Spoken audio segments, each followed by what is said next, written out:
Well, here we are on another adventure, and this one I'm kind of excited about today. These things fell together kind of by accident. As Dottie and I are with you, it's the 4th of September, 2025, and it's right at 10 a.m. And we are doing a couple of things that I really like. It won't be I don't think it'll be that long a video. Maybe, maybe not. Not based on where we're going, but certainly you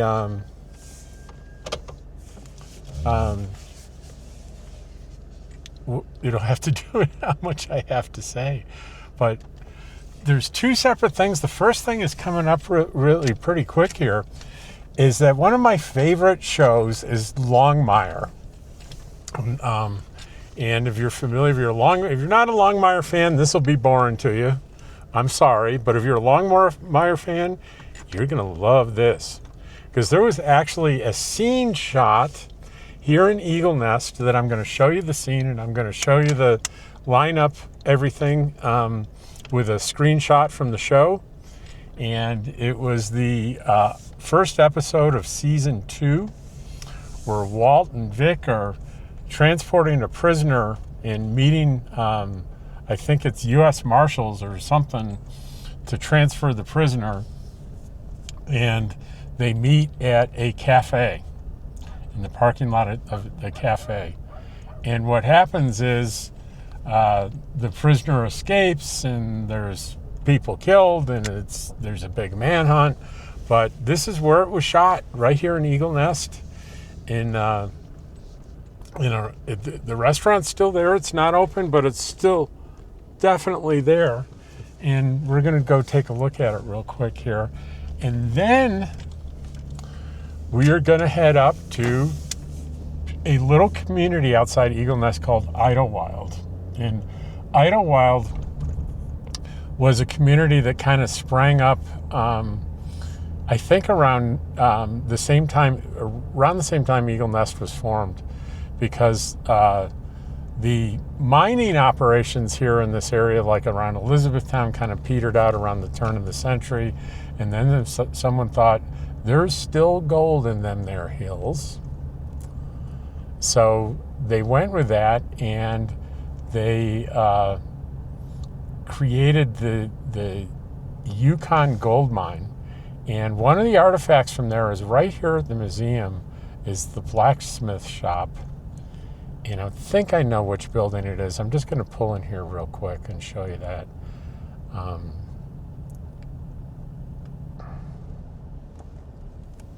I believe it's that small. Okay. I'm going to have to ask Jack. But it's either the one with the red roof. That's what I think it is. Or it could be this one, the small one.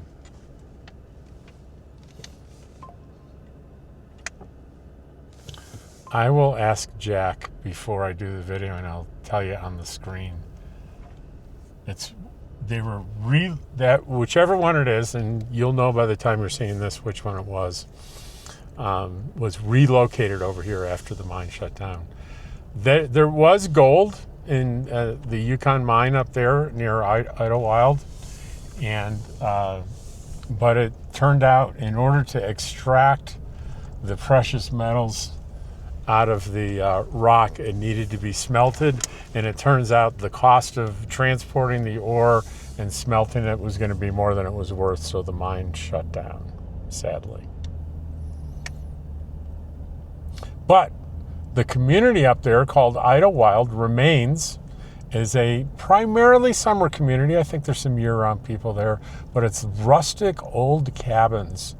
And a lot of people from Texas. I've been up there once. I was up there once last year. It's got its own little church out there that they have outdoor services every Sunday, and a different guest minister every Sunday. And it's just an interesting little place. And I'm going to go by where the remnants of the Yukon mine was, and I don't think there's anything standing, but there may be one or two things, and I'll try to get a shot of that. I can't go into where, even if I find stuff, I can't go in there because it's still owned, I think, by the original family that, you know what, guys? It's only 10 o'clock. I might be able to get I might be able to get well, I mean, I was going to get a breakfast sandwich, but I'm really not that hungry. But, okay, we're about to see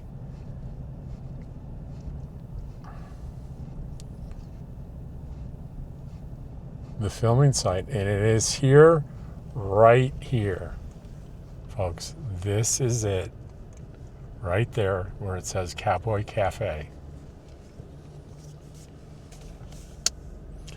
And I'm gonna stop here, and I'm gonna go take my phone, and I'm gonna line up the shot as close as I can get to the shot in the movie. So I'll be right back. I'll probably keep talking as I do this, because that's what I do. Okay, we've got.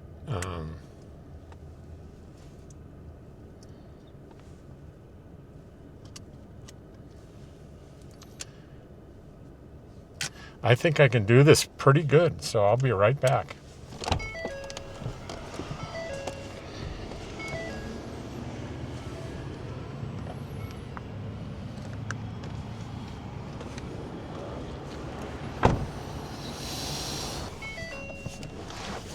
All right.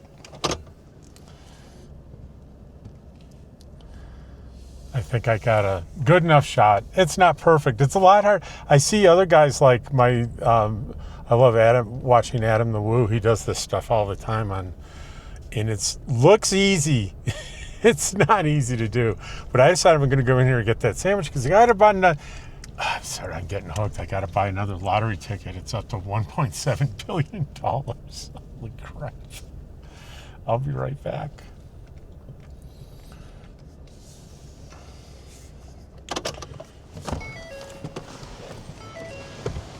Saturday night, and we're talking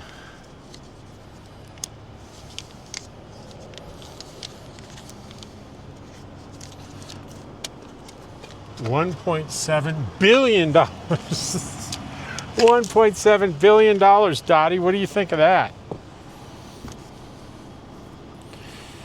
All right.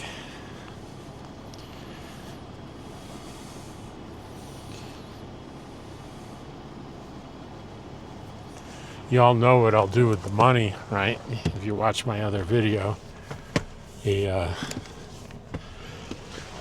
gorgeous penthouse apartment or condo or townhouse or whatever I end up buying in New York City, and a beach house in Malibu, and private jets back and forth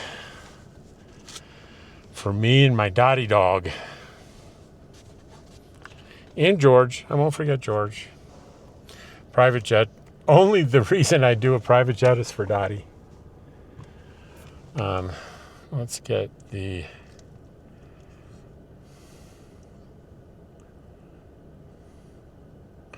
What do you mean device disconnected? Let's get that device back.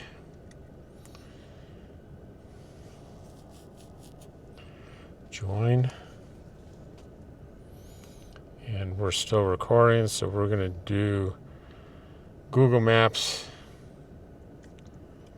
Klondike Mine. All right. Head southeast toward US 64 West, Thermal Way.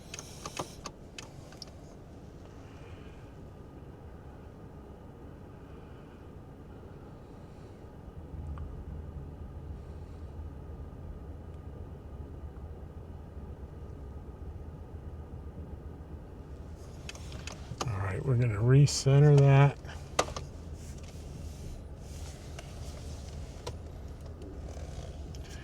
We are on our way to, we have to actually drive through Idlewild.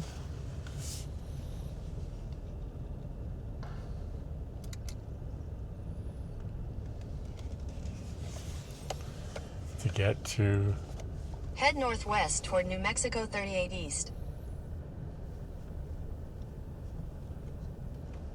Turn left onto New Mexico 38 East, then turn right onto US 64 West.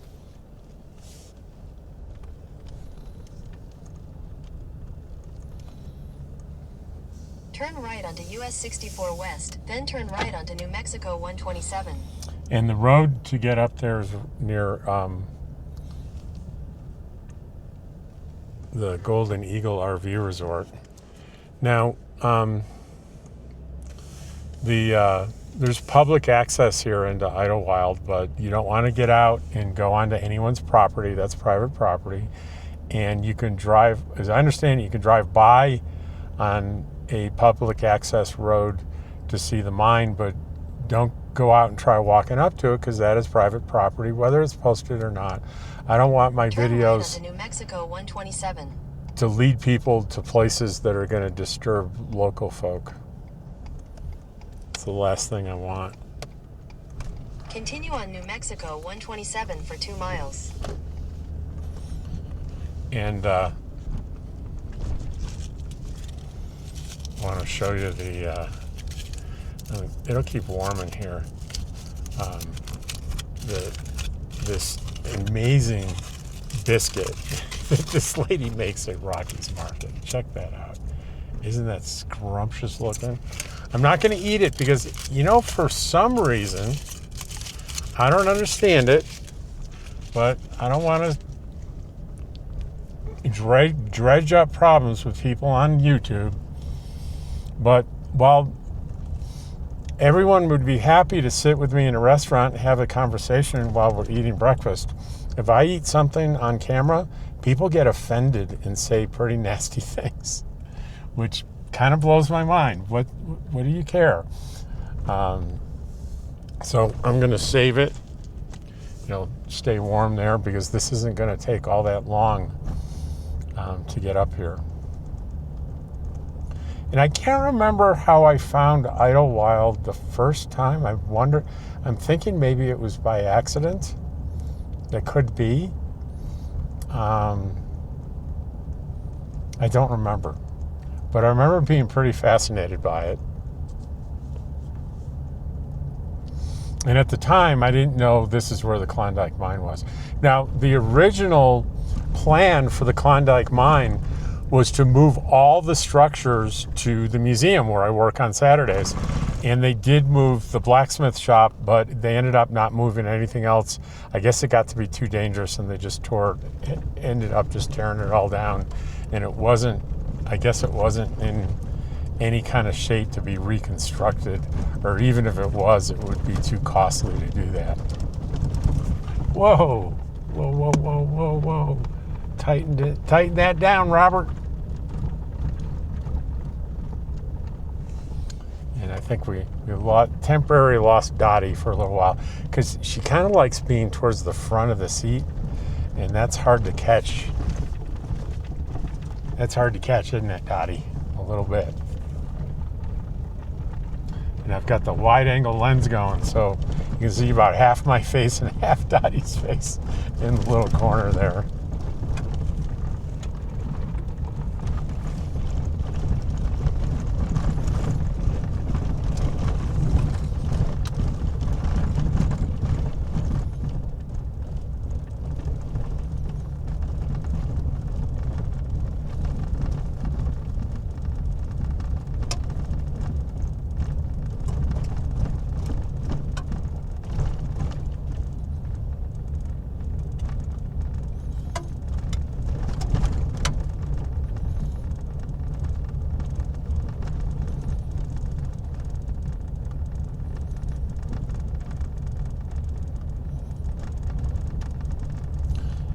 Some people are going to like this video, the way I shot it with the cameras. Others are going to complain about it. Like the corner shot's in the wrong corner, or the corner shot's too big. You shouldn't have done the corner shot at all. You should have used your wider screen. It's exhausting. So I just, if you I'll just warn you, if you have a complaint about how I shot something or how I did something, it's just going to get deleted. Now, the exception is, I appreciate I put something up and someone will say, Rob, did you know there's no audio on this? And I go and check, and sure enough, something's screwed up and there's no audio, and I quickly take it down. And, you know, obvious stuff like that where, you know, obviously a mistake has been made. But as far as my technique and what camera I'm using, I have about zero patience for that. You know, I'm big fans of a bunch of YouTube channels, and I watch them every day. And sometimes the thought goes to my head, hey, it would have been better had you done X, Y, Z. But I would never in a million years consider translating that thought into a comment on their channel. I would never do it.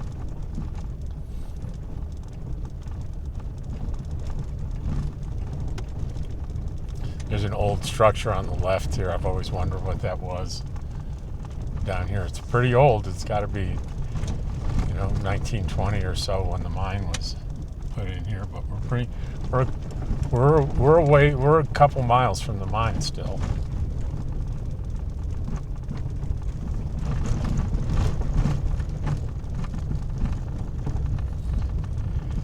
And I wish I knew more about Idlewild. There's not much available online, and I see electrical lines in here. I don't know whether we'll see whether they go all the way into Idlewild.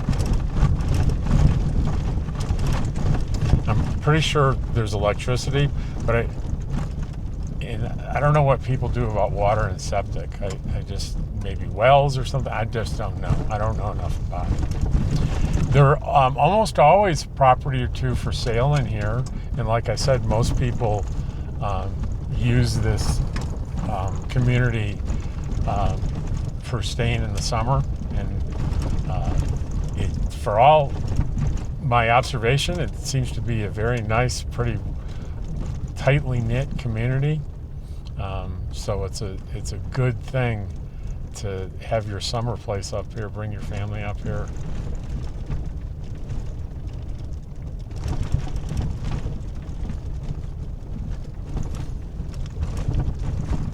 Now I do have a camera on the outside of my rig here, and I'm kind of prepared for. There may be someone that sees it that doesn't appreciate their neighborhood being filmed.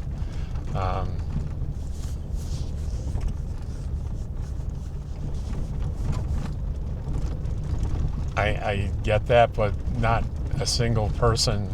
I don't think it's within their prerogative to forbid filming. This is not posted, the road is not posted as a private road or anything. So,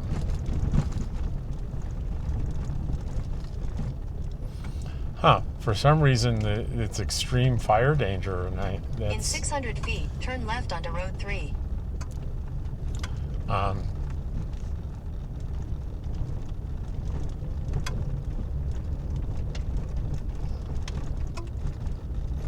This can get a little confusing here.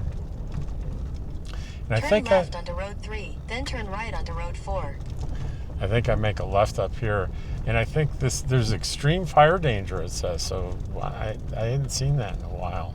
I thought we had a lot of rain, but it's going to want me to do left here. I think this is the caretaker. Yeah, this little house here is the caretaker, and I'm sure that's probably a year-round thing, right? Oh, and I see electrical lines. Turn right onto Road 4. And we make a right up here, and now you'll get to see all these little cabins and stuff that people hang out in. In 1,000 feet, turn left onto New Mexico 127. Head west on Road 3 toward Road 5. In a quarter mile, turn left onto New Mexico 127.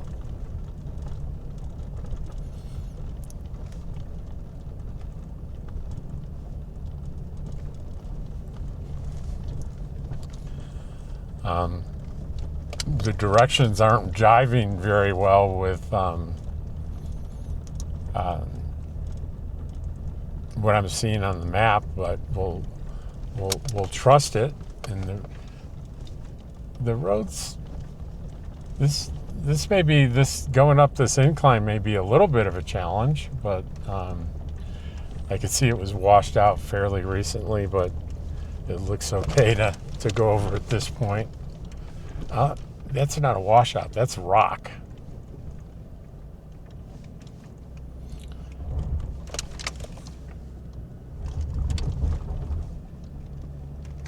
I just turned on my rear differential, and that made a big difference.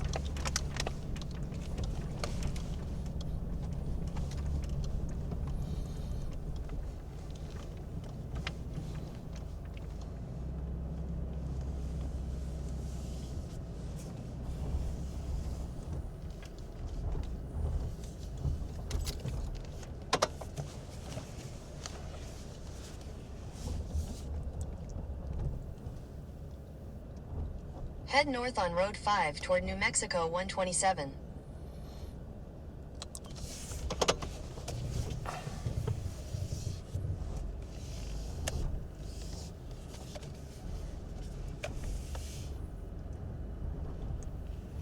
Now, I don't know if this intent was to block, that guy was to block this.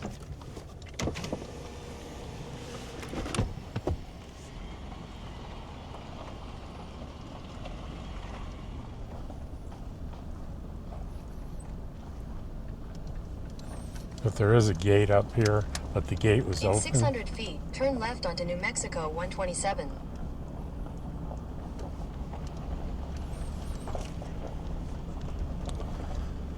Be interesting to see where New Mexico 127 comes out.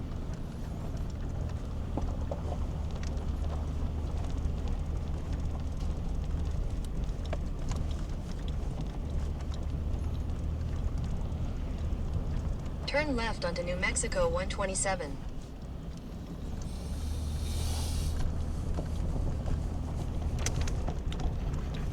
I'm a lot more confident about being on New Mexico 127 as far as private property. That gate, I don't know if you could see it, it had a private property sign on it, but it was open, and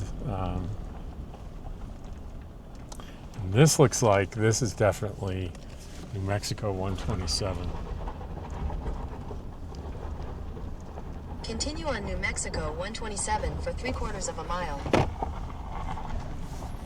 Okay, we can turn off the rear differential. If you're not familiar, what the rear differential does is, oh, what happened to, I want to make sure that I'm recording, so let's go back. The rear screen's not on anymore, and that worries me just a little bit.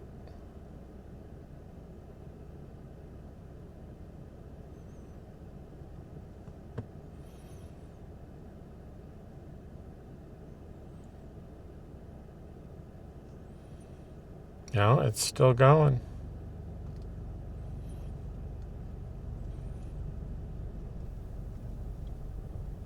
Just the rear screen turned off.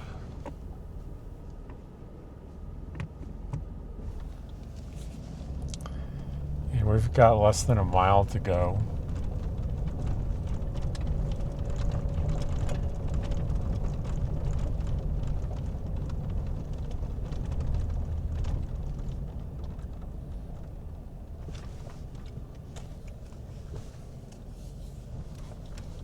I think I'm on the right track here.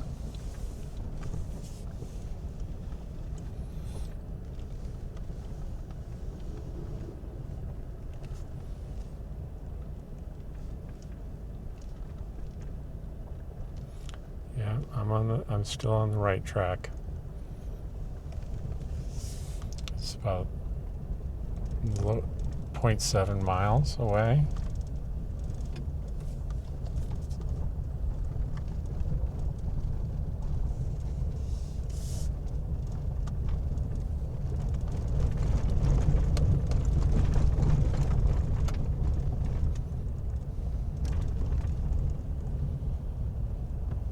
Still lots of cabins sprinkled up on the hillside, I see.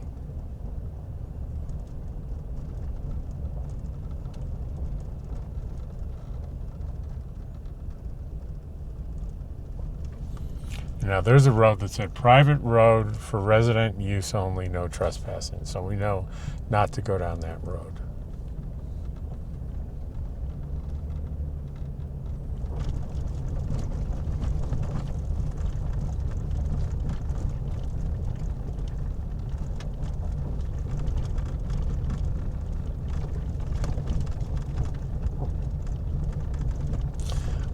My feeling is that people refer to these homes all as cabins. There's one on the left here.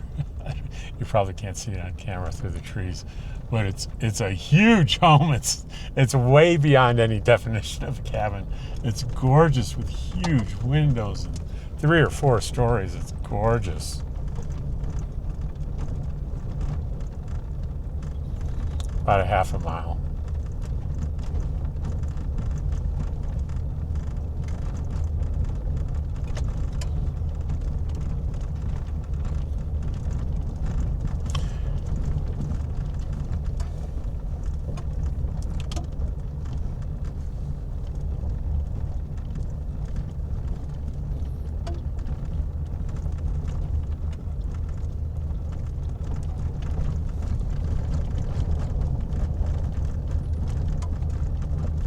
I'm very curious. After we get here, I'm gonna look at the map more closely and see where this New Mexico road ends up, and maybe, I don't know, maybe we'll end up someplace interesting, or maybe we'll get stuck and never come back. I don't know. Okay, we're getting really close here, and it's gonna be on the left-hand side. I hope there's something we can see, but I would prepare yourself for nothing that can be seen.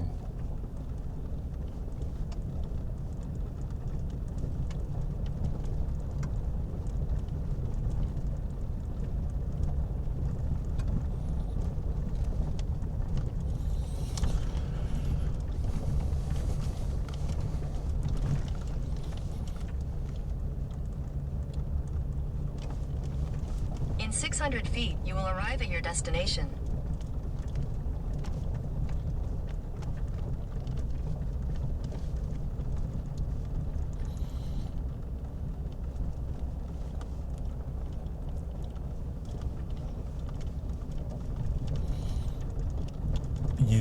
There we have a structure for sure, and I will turn around here, and I don't dare go any closer than this driveway to turn around, because I'm sure there'll be, and it's all private up here posted, but there we have a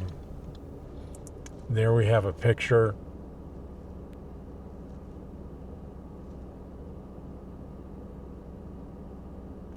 I'm gonna make sure I get a shot of this.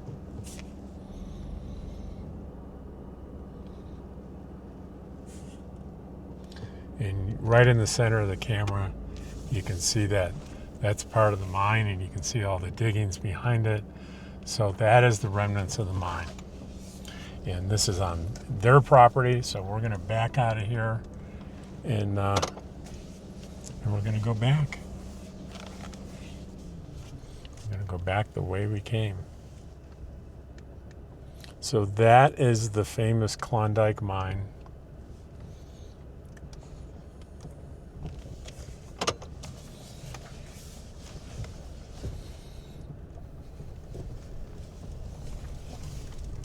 You have arrived. Thank you.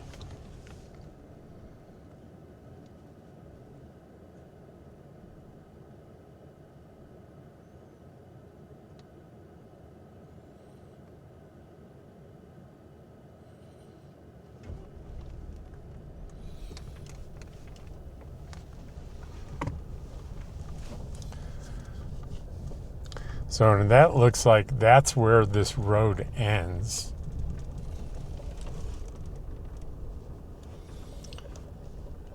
State Highway 127, it ends up there because it says private property, so we're not going up there. So we'll have to go back the way that we came, folks. And I'm looking at the monitor for the camera on the up here, and I'm like hoping it's set at. I'm hoping I'm set at 4K. I better be. It's kind of hard to tell.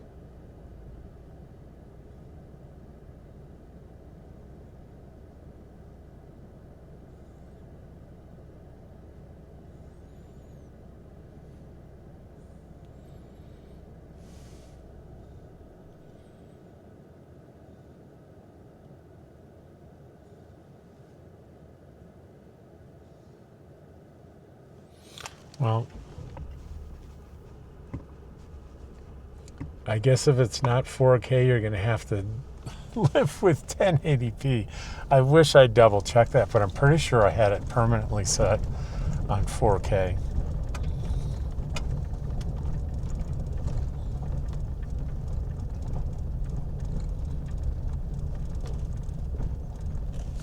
Now, to make sure I don't take any wrong turns here, I'm going to get my Garmin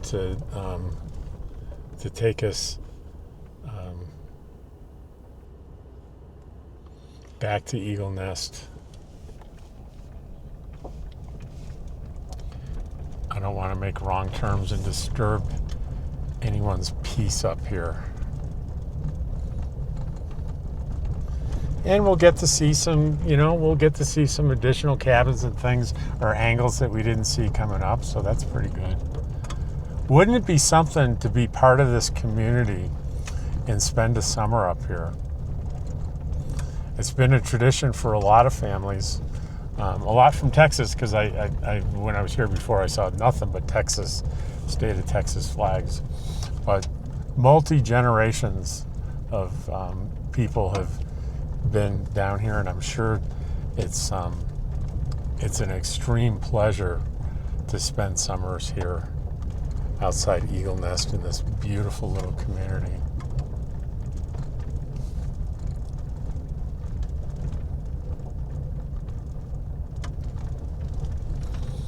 And maybe you could see why I was so kind of excited about coming up here today.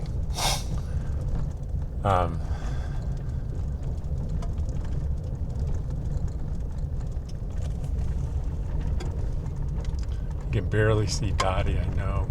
She's sleeping. Boy, she loves riding in the car. It's very peaceful for her, and she gets a lot of sleep. Don't you, Dottie? And you got your water.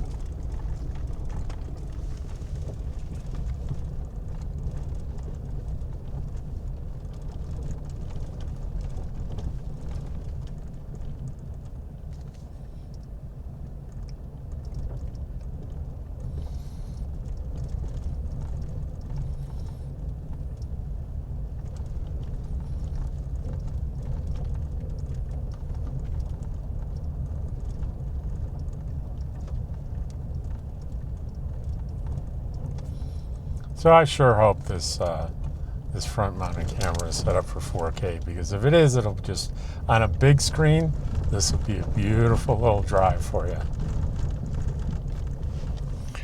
And this area was part of the Elizabethtown area. It was included in that. Elizabethtown's not far away at all. And Elizabethtown was created in the late 1800s for the gold rush in the area. Now, there are textbooks that say it was 7,000 or 8,000 population. But my friend Jack from the museum has researched that and has said, there's looking at census reports from the county back from those days.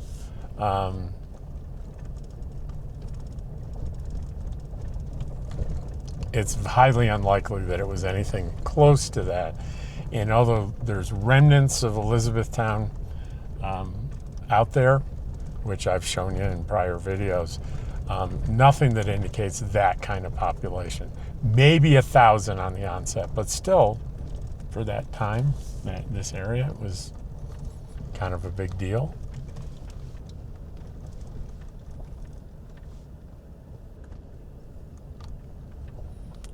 So I'm finding myself a little lost here. The GPS is telling me to make turns down driveways. So I'm using the GPS and using my instincts a little bit here.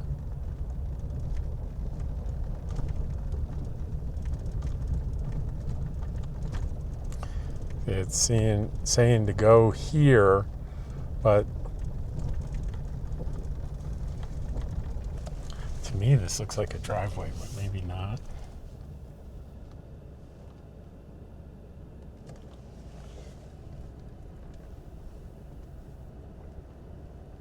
Yeah, this does not look like it's okay.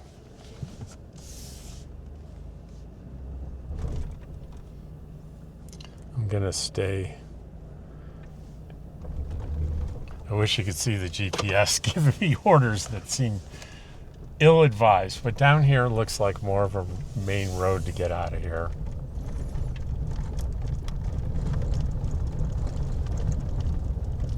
And this puts us back on what they are calling 127.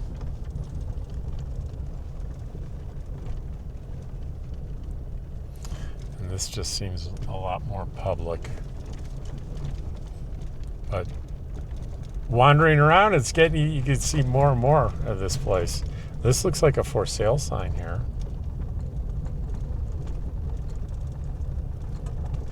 America West, that's Stacy Ewing right here. The Stacy Ewing's the real estate broker I did a video on. Very popular long form video where I interviewed her in town and talked about real estate in this area, and it continues to be a very well viewed video.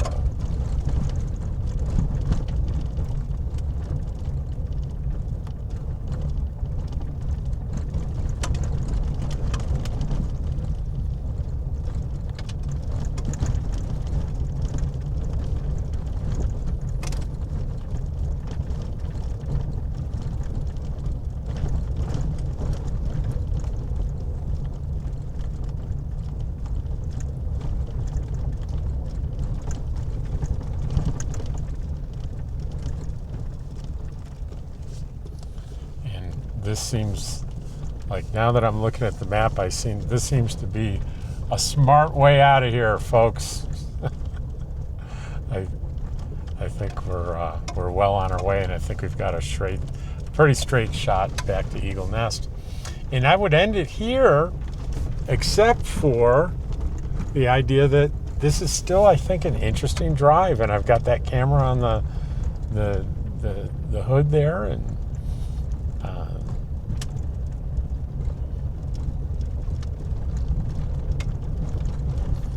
I released a video today on, basically I said, hey, you can do a YouTube channel just like me. Anyone can.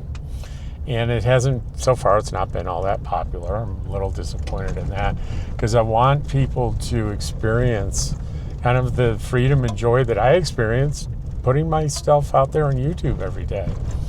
And I point out that you can get all kinds of advice about YouTube online, and I'm just going to give you my advice on my little old single experience, is that I think that if you put a camera on yourself, like the camera's on me now, and you talk to people like they're sitting in front of you and you're just having a conversation, and you talk about things that really matter to you and things that interest you, you will find an audience, and you will find that when you least expect it, your videos will touch people in meaningful ways, and it feels really good. You got to throw out the ridiculous stuff, the nasty comments, but those are just a very small minority. Now look down in the valley. We can see off in the distance there at the base of the mountains, Eagle Nest.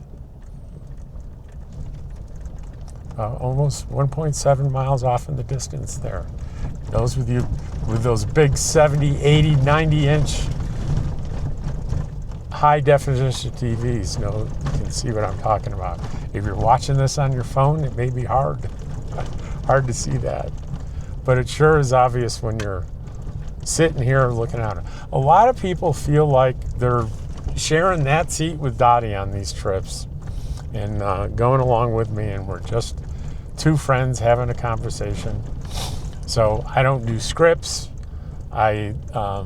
The most planning I did was for like a video like this is typical. I'm going to get in the car. Dottie and I are going to show people that Longmire site for the Longmire fans, and we're going to show the Klondike mine, or what's left of it.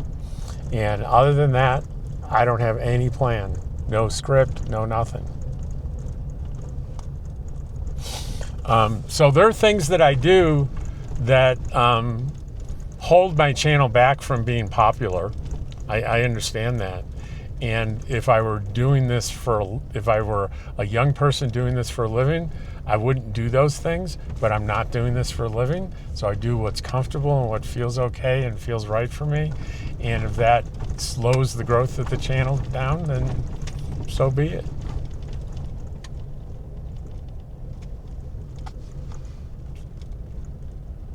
It's funny, you get as I do grow though, as I got over 10,000 subscribers, I get more and more of these emails from companies wanting me to promote their products. They'll send it to me for free. And a lot of them will say, I'm trying to think of what was the company. It was a really famous company, a big company. Damn, what was it? I already deleted the email. But you'll get like, hey, this is Fred from Intel or Apple or some big company. And there's always a paragraph of how innovative and exciting and wonderful they think your YouTube channel is and how it aligns with their products and their philosophy. And you just know, in none of these emails has a human being ever seen your channel. But you can just tell it's utter BS. And then when it says they're from Intel, you go up and you click on what's the email address that it comes from, and it's always some gobbledygook. So if someone is going to reach out to you from Intel or Apple, which they're not going to ever do, it's going to say Apple, or it's going to say Intel in the email address. It's not going to say some random stuff. So it's just people trying to take advantage and rip you off. Sad, sad, sad.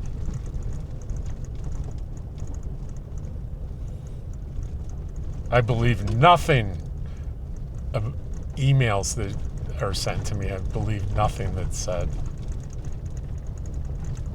I think I've mentioned this before. I kind of got a kick out of this. It didn't really make me angry, but it was just like SMH. That's, have you ever seen that? It's shaking my head, and this makes me do this. When I first, I've been playing the lottery now for a couple of weeks. It's just a fun little thing that I do that actually, it's not a waste of money. You're giving back to the community, to your fellows, because, lottery doesn't go in the pockets of billionaires, right? It goes back into the communities. That's how lottery became legal, is that. So a couple of bucks a week, and I tend to do it when we're over $1 billion. We're like $1.7 billion. So I'll have to sit down and figure out the cash value is probably around 900 million, and then it's probably after taxes somewhere around $500 million, $500 million after taxes. Holy crap. But one of the things I said in my first video when I started doing this is I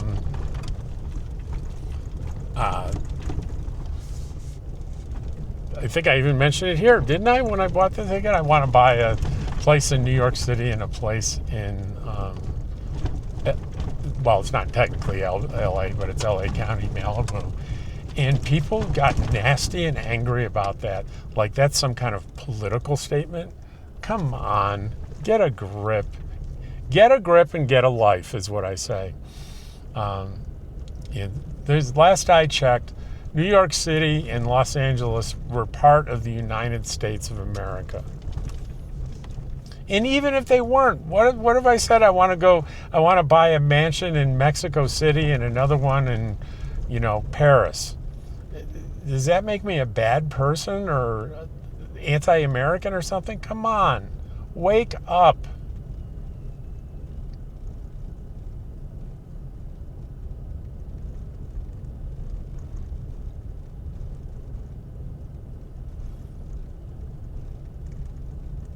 Then there's somebody that got mad and they said, I can't believe you said that. I thought you said you loved RV life. Like I was lying about loving RV life. I do love RV life, but RV life's going to have a whole different meaning if I have a $500 million tax after tax in the bank. Come on. Get real. And let's get real. That's never going to happen. I'm never going to win the lottery and have an apartment in New York and a beach house in Malibu and fly back and forth on my private jet with Dottie and George. It's called fantasy. It's called playing with things in your mind to make you smile.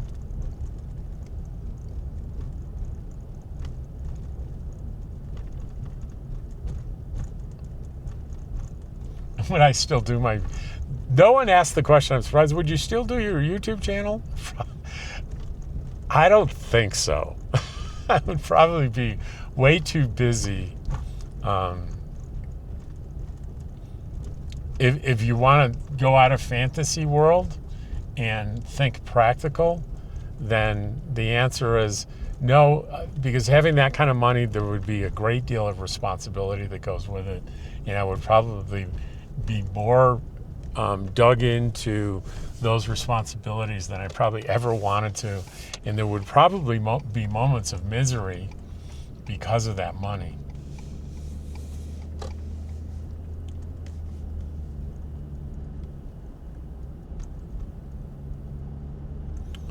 Like, for instance, let's say I won and I gave $1 million in cash to everyone that I know.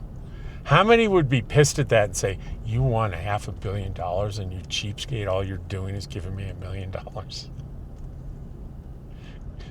I always knew you were a rotten cheapskate, Rob. So here we are, going back through town.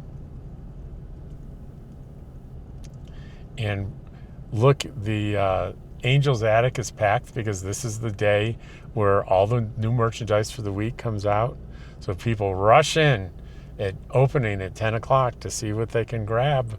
It's amazing. If I had a house here, I'd be there every Thursday buying stuff I don't need. I'm a sucker for like antique furniture. That's a great deal. We're passing the saloon. We passed the saloon on the right, where I got the very best chili cheeseburger I've ever had in my life, hands down, and I've had them all over Texas, New Mexico for years. And over here on the left, you probably can't see it through the trees, but we are passing the kitchen store that's for sale, Zella's, and I did a video helping them to market selling that, and they did get someone that's serious. They didn't sell it, but they got at least one serious inquiry from my video, that made me feel all warm and fuzzy inside.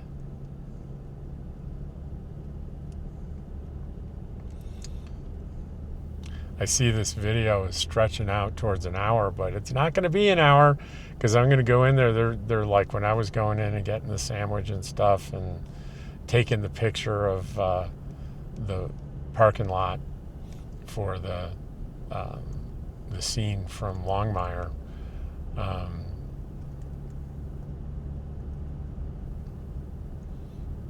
I left everything running, so I just need to deal with 2 files, and I need to sync them up, which is why I record audio on both of them simultaneously. You might notice I got two microphones going because I can use the sound to make sure that the videos are in sync. The outside one that has all the road noise, I'll just turn that off after I sync them up. But the video allows me to put the interior shot and the exterior shot in perfect sync. So what I'm talking about is things drive by, it's accurate. It's not, a few seconds off. So that's a little technique that I learned.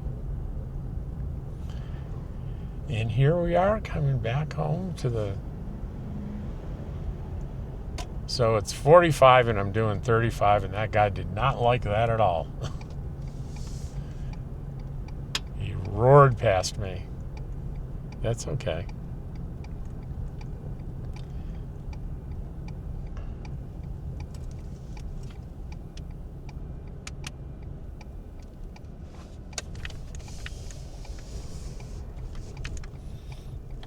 Anyone that's curious about how I did with buying that Mac Mini, and I've had it for a couple weeks now, and it is friggin' amazing. I love it.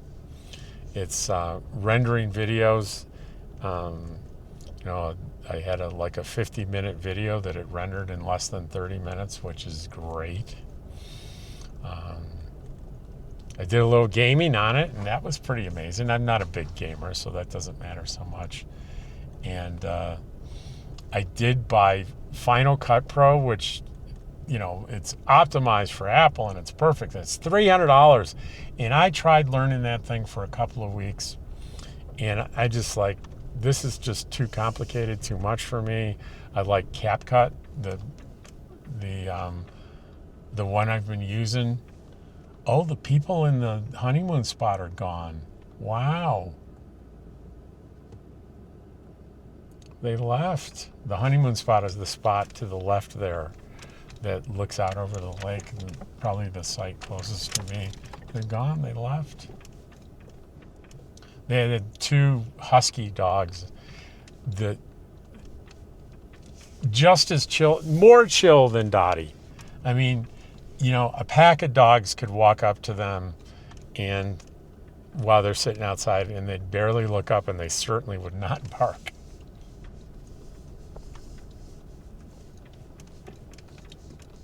So anyway, the Mac is it's working out great. I did get a refund for the $300, and I'm just using the CapCut, and the CapCut is working just great. So I'm pretty happy with my purchase. I've become a Mac person, an Apple person instead of Windows. Would you believe that? And there is my beautiful view of Eagle Nest Lake and the collection of homes and all the buildings that you see straight across. You would think that's Eagle Nest, but it's really not. That's where it's part of Eagle Nest, but it's not the village. There's 2 boat ramps, one on the right and left. The one on the left is the state park, and the one on the right there is there's a lot of private businesses around it and a lot of homes and things. I should go over there and sort of drive around to see what that's like. I've never really done that, so that could be another video someday. Anyway, so we're over the 60 minutes, so let's be polite. Take this off, the widescreen thing, right? And so I can look at you and tell you how much I appreciate all of you watching these videos. It means a lot to me that you're interested in what I'm interested in. That's how friendships are built, right? Take care, and I'll see you. Dottie and I will both see you on the next one, right, Dottie? Where are you? Way over there. Way over there. There she is. Say goodbye, Dottie.